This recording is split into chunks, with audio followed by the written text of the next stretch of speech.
In this video, I'm showing you guys how you can adjust your size settings on Microsoft Edge browser for mobile. So if you want to allow microphone, allow your location, allow downloads and all, that's what you need to do. So now we hop on the browser like this. We tap on the hamburger menu at the bottom right of our screen. So we tap on that. Good. And then what we are going to do next is we are going to tap on the settings button here.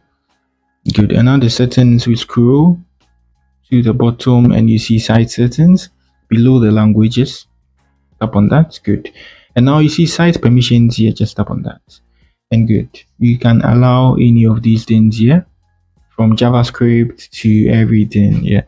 So we just come here. Let's say we want to allow microphone. Site can ask for permission, don't allow them to use. So yeah, you just allow. And if it's not going to, you just tap on your Android settings. So this is going to take you to your mobile phone settings itself.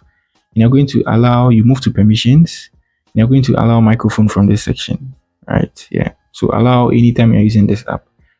So we'll have to come back to our app because we are done with the procedure. We'll have to come back to our app because we are done with the procedure. So that's it on how you allow site settings on your Microsoft Edge browser, location, notifications, USB and all that, JavaScript, third party, allow, verify, protect, blah, blah, blah. Yeah, so that's it. If you are new here, give me a like, subscribe to the channel, and if you have any question, let me know in the comment section. That's it for the video. Peace.